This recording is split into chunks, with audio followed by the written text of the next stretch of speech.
The Morristown Green, a central park echoing with the footfalls of Washington and his compatriots during the Revolutionary War, is not merely a serene escape, but a living testament to the town's pivotal role in shaping our nation.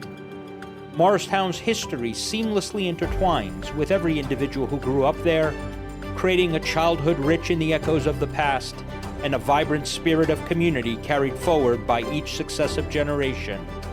These are their stories. This is Beyond the Green.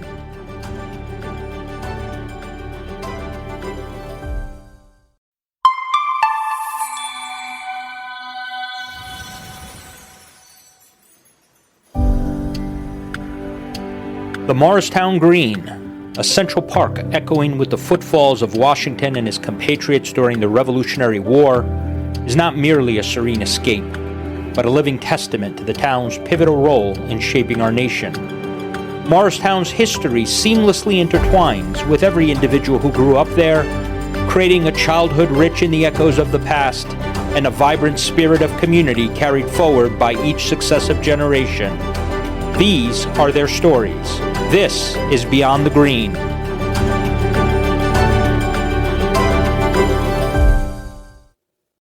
Hey everybody, welcome to another episode of Beyond the Green, where we talk about everything Morristown. I am Peter, Morristown High School Class of 90, and you are? And I'm Terry, Morristown High School Class of 87. Ooh, yeah, we're almost, we got handicapped parking waiting for us somewhere around the green. No doubt. So, we got some really good feedback from our first episode, and one of the conversations I've had after our first episode, which can be found either on YouTube or wherever you find your favorite podcasts. I talked to Ted France, who runs one of the Morristown pages on Facebook, and we sat on the phone and we kind of discussed what we're doing, and he gave me some great leads. So last week, while you were running around Seattle, I decided to take a trip into Morristown, and I sat down with an individual. His name is Robert Guinter, otherwise known as Bobby G. He is a fellow alumnus, class of 1970, and he lives on Mill Street, coincidentally, literally across the street from where our cousins lived. Yeah. So that was a little bit of a So that was a little bit of a surprise for me. But that interview was a 30-minute interview. Altogether, I spent about 90 minutes with him, but we got 30 minutes of it on film. And it was really, really enlightening. And it's just hang tight, folks. Watch this video. Bob does a great job. He is a plethora of knowledge about Morristown. He has lived most of his life in Morristown, but he definitely knows the intricacies. So without further ado, here is our interview with Bob. Welcome to another episode of Beyond the Green. Today we are sitting with longtime Morristown resident and Morristown High School alumnus, class of 1970. Please welcome Robert Guinter to the show, otherwise known as Bobby G. Oh, thank you for coming. Bob, why don't you tell us a little bit more about yourself and your story growing up here in Morristown? Oh, my story. My story starts much earlier than we moved to Morristown. My father bought this house in Morristown in 1958, and I remember as a very young boy, in 1958, I was 6 years old. I had just finished having my first year of school, which was kindergarten. And I remember being in the back seat of my father's car. He had a 56 Chevy at that time. And we followed the moving truck to where we were going to move. We were living in an apartment at that time in Madison. So it was about 5-6 miles away. I followed the truck, looking out the back window, watching my home disappear behind me. And in July of 1958, we pulled up in front of this house in Morristown on Mill Street. which had been empty for some time. So it was really something to look at when we got here. There were two boys standing on the sidewalk when the moving truck pulled up, and they became my best friends. Two Bobs. There was Little Bob and Big Bob, and I was the new guy. So on that moment, in the afternoon of July 18th, 1958, I was unceremoniously named New Bob. So I became New Bob of Morristown for the rest of my life, essentially. I've never outlived that name. New Bob. I'm the new guy. So anyway, I was the newcomer. We came here from Madison, but my history started much, much earlier than that. The name is Guinter, and it's derived from the German name Gunther. There were three brothers in the late 1880s. The late 1800s, 1880s, I'm assuming. I don't know the exact date. Three brothers named Gunther, with a traditional spelling, German spelling, that emigrated from Germany, came to the United States, and upon immigration, they changed the name spelling subtly differently. Sure. One, Guinter, Guinter. One kept Gunther, and the other changed it to Ginder, Ginder, of which I met the man who told me this story in 1972. Wow. I met the man, Ernest Augustus Ginder, and it was at a dojo where I was working out. I was a martial arts trainee at the time. And during one of those moments when we were trying to let the sweat dry off, Ernie and I sat down on the mat, and we started talking about how interesting our two names sounded. And Ernie's uncle was the same uncle that my father had, Arthur Guinter from Mountain Lakes. Ernie Ginder was his uncle also. He was the one that originally told me the story about the three brothers. So Ernie was the one that knew the story. Yeah. And then I asked my mother about the story, and she confirmed it because she had heard from other sources in the Guinter family. So that's where we came from, and we originally started. It was three brothers immigrating to the United States, and they just changed the spelling of their German name. Why did they come here? To this day, I have no knowledge of exactly why, but I know there was massive immigration back in those days. A lot of people from Europe, from all different nationalities and different countries were emigrating and moving to the United States at that time. So it was common. So is your name at Ellis Island? I assume it should be, if Ellis Island even existed at that time. I'm not sure they even when did they went come through Ellis Island. Was this late 1800s? 1800s. It may have. It may have. Yeah. Yeah. Really interesting. So so lifelong in Morristown, right? So far, except for 18 years of marriage living in Somerville area, Right. I have lived here at this house in Morristown, and the family has owned it since 1958. Right. So you've seen a lot of changes in town. I've seen changes since 1958. Yeah, So, a lot of changes. Over the last 60 years or so, what do you say, would you personally say was one change that was for the best and one change that you wish it never happened? I can't say that there are any changes that have happened that I would disagree with or say I wish never happened. Okay. The town right now, for somebody my age, and I'm 72 now, is literally perfect for me. Great. I don't walk well anymore, but as of a few years ago, a simple walk downtown was a piece of cake. Yeah. My banking is downtown. My favorite restaurants are downtown. Suvio's Pizzeria is a short walk away. which we went to Suvio's when I was a boy. Yeah. It's been there that long. Yeah. The high school and the grammar school that I went to are so close. The memories that get recharged every time I pass. Yeah. It's just so fascinating. And so now there are a lot of people I know that gripe about the construction of the higher buildings, the high-rise buildings in Morristown, but I don't begrudge those. This is progress. This is where new companies are coming in and they're buying property and they're refurbishing buildings that had to be demolished because they were literally crumbling to the ground anyway. Yeah. Yeah.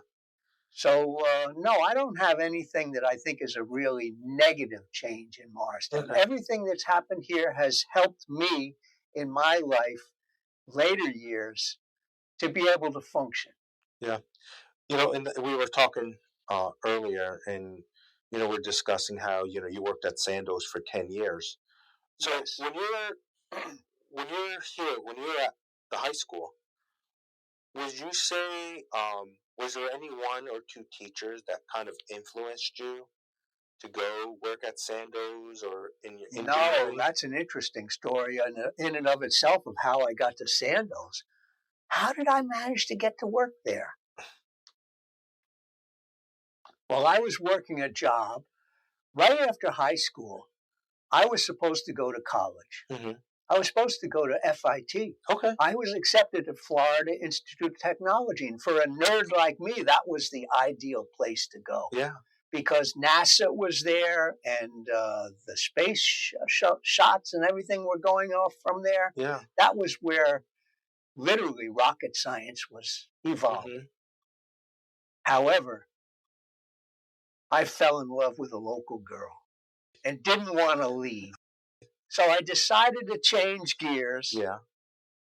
And I went to Newark College of Engineering, started going to Newark College of Engineering, Mm-hmm. my second choice school, Mm-hmm. instead, so I could stay home.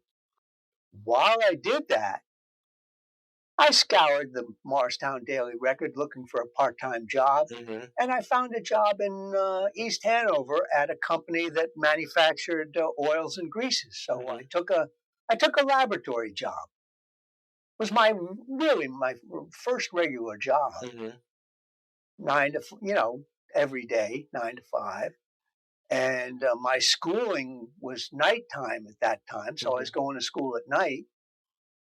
So it all worked out. I had money in my pocket. I was getting the credits I needed a little more slowly than if I had gone full-time, but I was going part-time. And everything was working out fine. So here's what happened. Okay. How did I wind up at Sandoz? I'd had a traffic accident. It was not my fault. Mm-hmm. Somebody sideswiped my car downtown,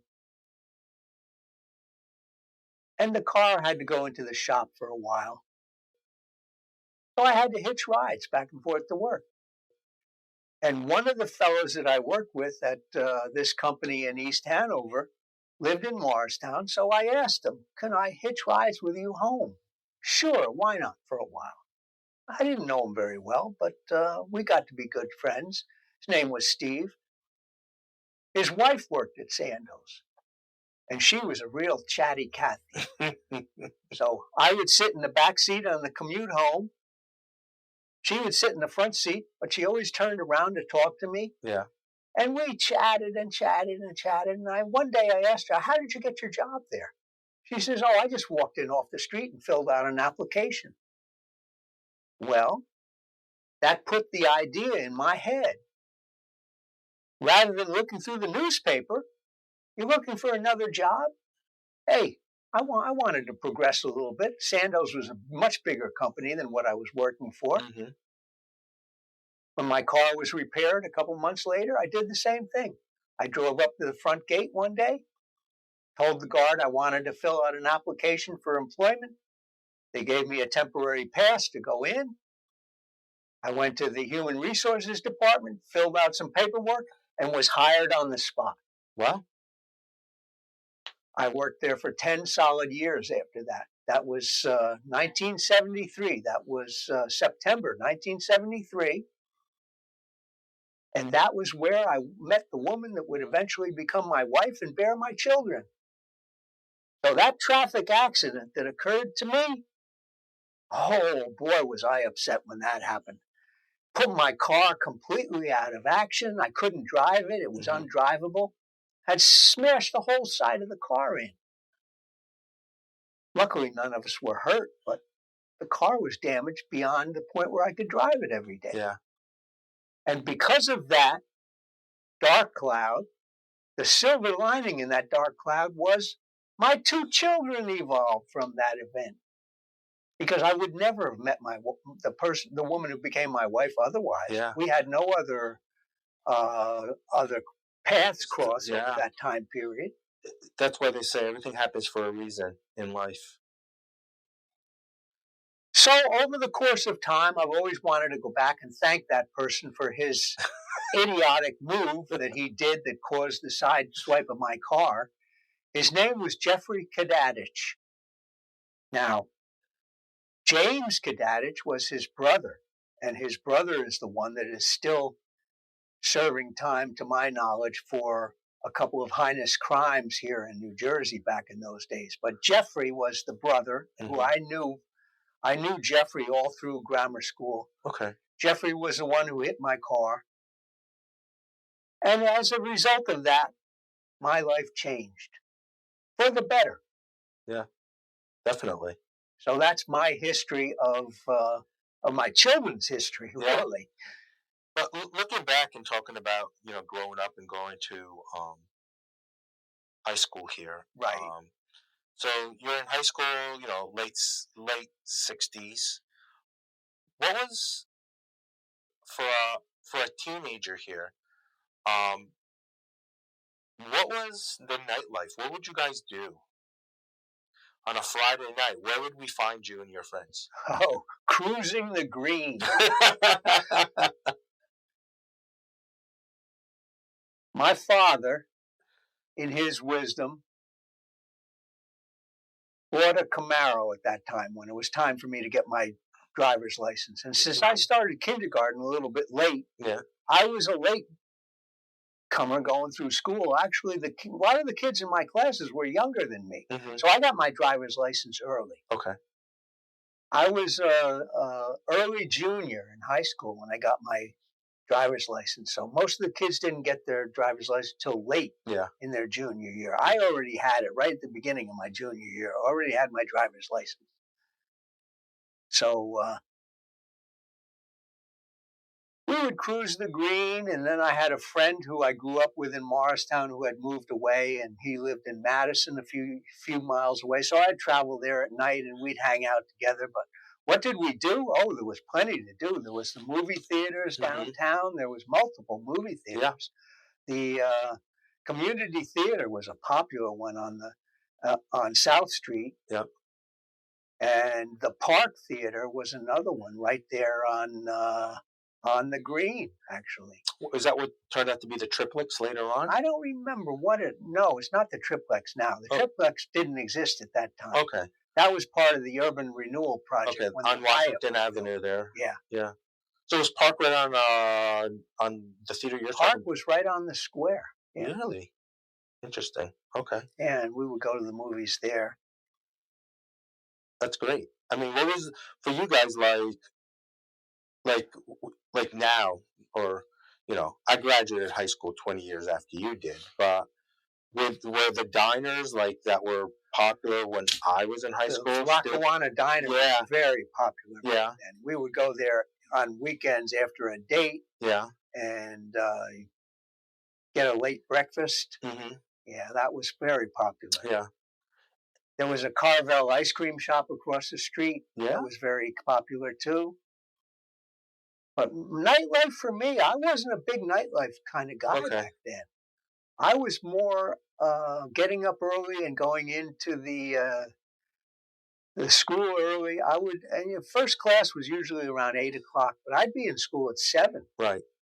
I'd get up early deliberately to go into school early. Right. And we had a group that met for so-called study Yeah. from 7 to 8 before our homeroom class. Sure. We didn't do a whole lot of studying. It was more for the camaraderie. We had a music box. We would play our favorite music. We had a couple radio stations, FM radio stations that came in there. So we would play, play the radio, and we just chit chat and have fun talking with our friends. And if we had to do a little studying for an exam later, we would do that too. Yeah. That was more of a morning life thing for me. I didn't stay out late in those days. And I just want to switch gears really quick, and you know how you and I have talked about a little bit about the revolutionary history here in town. So, I wasn't born until 72. So, I was 4 years old when the bicentennial was in 76. But I've seen the photos, and I just don't remember it. Can you just talk about the bicentennial here in Morristown with its rich history of the Revolution War with Alexander Hamilton and George Washington? What was that feeling like here during that time? I don't have any real strong feelings of that, to tell you the truth. Really. We grew up here, and during our school days from grammar school on, we were studying revolutionary history. Okay. There's a lot of revolutionary history here. I actually took in my undergraduate days in college, I actually took colonial and revolutionary history as a minor. Not as a minor, but I mean as a... like an elective course? As an elective, as a humanities elective, because I wanted to study it. And I studied about the invasion of that came through the Hobart Gap, and how the militia,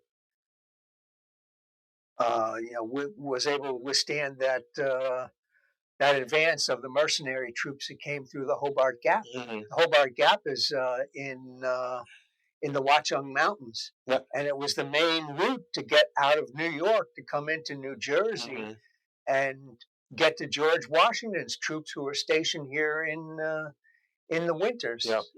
Stationed here in Jockey Hollow Park. Yeah. And just so we were talking about before we moved on to something else, just talk about so what is your favorite restaurant now? We're talking about Suvio's. Everybody loves Suvio's. Restaurant. Is there a restaurant that you love that is no longer here? No, I wouldn't say that. Okay. Cottage 2 right now is one of my favorites. That's the Chinese restaurant? That's an Asian restaurant on the other side of town. Yeah. There's the Golden Dragon that's here on Speedwell Avenue. Sure. That's also very good. Yeah. My favorite restaurant. I would go out of town for absolute favorite. Which is what, Bob? Casa Maya. Where's that? Casa Maya is in Myersville. Okay. You have to go through the Great Swamp. Yeah. Get over to the other side of the swamp area. Okay. So. And it's Mayan food. Interesting. Spicy Mexican Mayan food. Yeah, it's delicious. Yeah. One of my favorites. It'll get you up and walking. That's what it sounds like to me. Yeah. That's great. That's great. Bob, I'm going to switch gears now. Before we sat down here today, you handed me a printout of an article regarding the underground tunnels that exist underneath Morristown. Subterranean tunnels underneath Speedwell Avenue. And this very few people know about. And like I said to you earlier, I'm really puzzled by this. However, I'm going to let you get into it. Just a quick synopsis that there's actual Prohibition tunnels that run through Morristown. So why don't you talk about that and a little bit of the history? Speedwell Avenue in Morristown has a network of tunnels that were built underground during Prohibition era. They brought in bricklayers from, I'm not sure where. I think they were Italian bricklayers, to tell you the truth. Bob, when you refer to them, are we referring to the mob or the mafia? I would guess. Okay. I'm not certain of who brought these people in or paid them or, Mm-hmm. contracted with them to build these tunnels, but they built tunnels underneath Speedwell Avenue, Mm-hmm. and they actually built areas where they would distill liquor underground. There's also a tunnel that goes under and crosses the tunnels of Speedwell Avenue of the Atno Avenue brook that exits from the ponds at Burnham Park. Mm-hmm. That water flows through the tunnel, goes down to the Whippany River, Mm-hmm.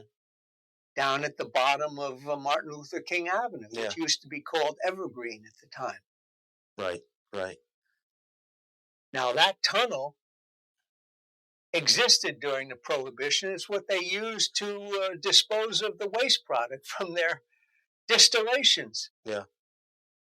Now, my grandfather and my mother's mother and father, my grandfather and my grandmother, they met in one of those speakeasies. That's where they met one another. That's crazy. My grandfather was a piano player and Yeah. played piano in one of those speakeasies. And my grandmother was a young woman that lived on Bud Street and went for the afterlife in the speakeasy and met my grandfather to be there.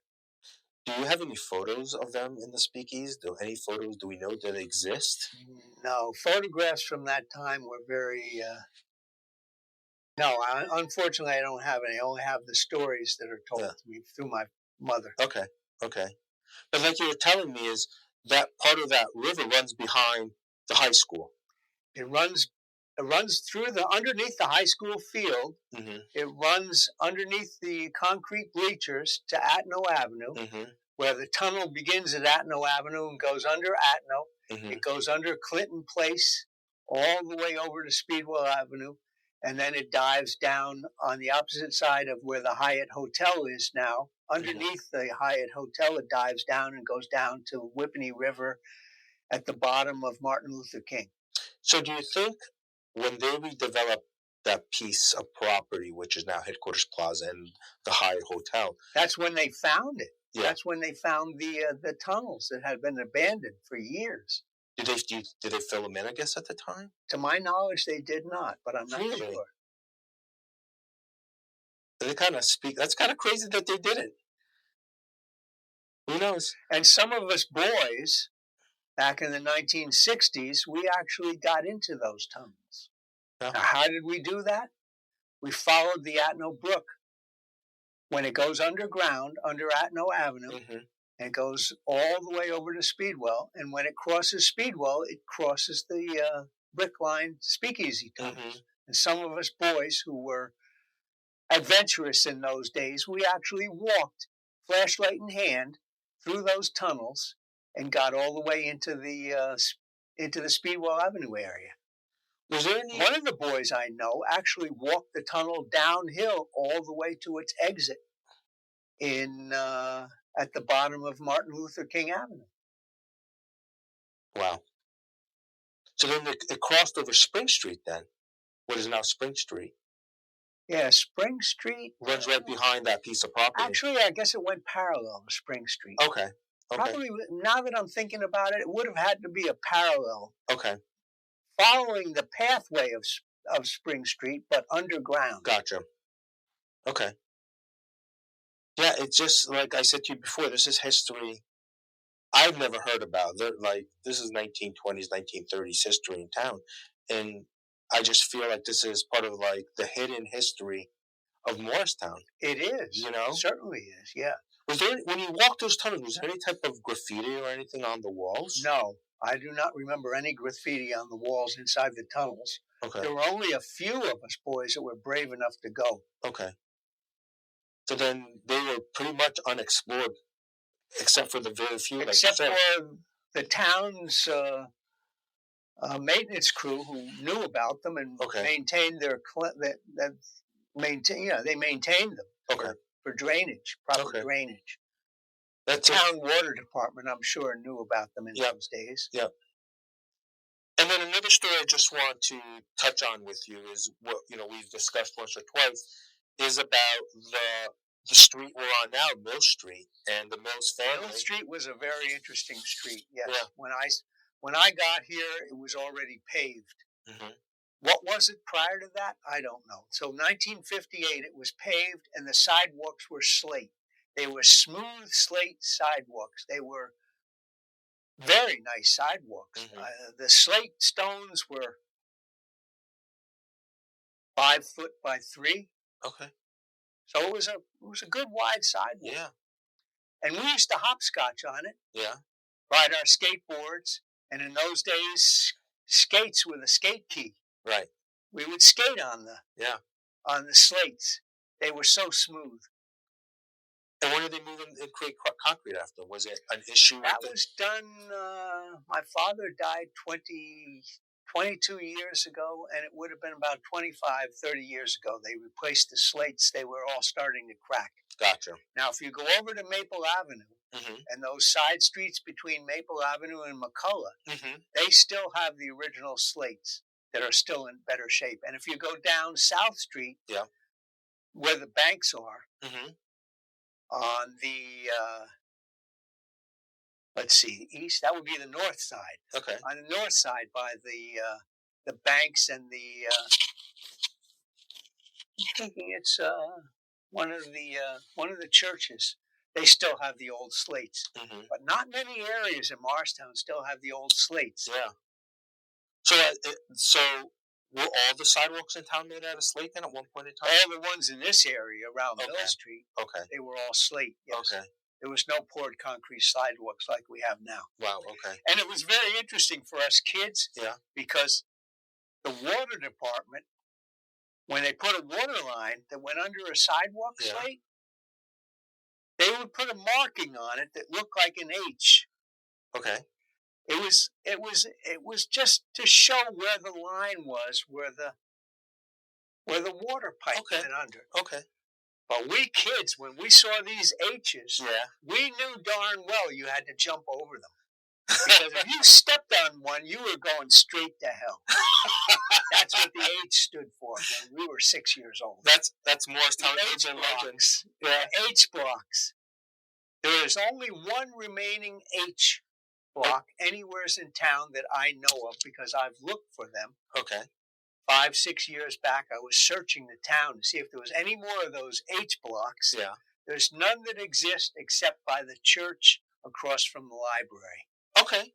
It's on one of the slate curbstones. Okay. That's the only place I know where it still exists. The last ones to be removed were when the A&P was taken over by what's the company that runs it now? It's the A&P used to be down at the bottom of Washington Street. Are you talking about Whole Foods? Whole Foods, yeah. Yeah, when Whole Foods upgraded their front, a couple of the slates were removed, mm-hmm. and the water department had to replace some piping. So probably at that time, one of these projects took away the old H block stones that were in place. Yeah. But those are gone. Yeah. But yeah, as kids, we had to hop over them. Every time we went to school, it didn't matter how many books we were carrying, we had to hop over that block. We weren't allowed to step on it. Bob, I just want to say that these stories you're telling us about Morristown have just been amazing. We are so, so grateful for you to take the time out and to sit with us. We really, really appreciate it. It's been an honor.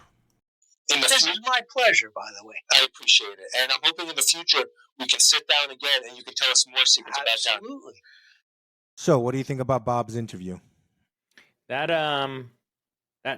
unbelievable. I mean, the tunnels I think I had heard about because I remember when they were excavating Headquarters Plaza, and I think in the Daily Record they were saying that they found Prohibition bottles. Well, now we kind of know why, but yeah. And in a way, I'm glad I didn't know about this earlier. Yeah. I just fear that I would have gotten stuck in some tunnel somewhere, and Well, like the investigative report. That's. Yeah. and like you said, off camera, this is very much only thing that this story is missing is Geraldo waiting at the opening for Bob and his friends to come out of there. But it's again, I don't know about you, but these are stories that we've never heard about before. Yeah. And I think part of it is, whether, I think the town is so Revolutionary War centric. Nobody really thinks about the uh, prohibition, the early, late 20s, early 30s in Morristown. Nobody you know, makes that connection that, oh, there could have been speakeasies, subterranean nonetheless, in Morristown, Well, But and hey, go ahead. yeah, and I think we talked about it I think we talked about it when we had Jim on in the initial episode. From the 1870s, 1880s, all the way through 1930, basically the stock market crash, Morristown was a hotbed of wealth. Some of the wealthiest people in Hmm. the country, maybe the world, lived there. The same individuals that had mansions in Newport, Rhode Island, had homes in Morristown. Yeah. And so you think about the revelry and the parties and things like that, and it doesn't surprise me that there was not only speakeasies, but it was an intricate, operation in terms of Yeah. that. And now when we remind me of that, it leads me to believe, I jokingly asked if it was the mob who paid for these masons to build these tunnels. But if the money was there already, who's to say that the rich didn't build their own tunnels, had Right. their workers who built their homes for them potentially could have built these tunnels um, just for their own Enjoyment. entertainment. Yeah. Right. You Right. know, because there's also stories that I believe there is a few homes also in Morristown that are part of the Underground Railroad. Right.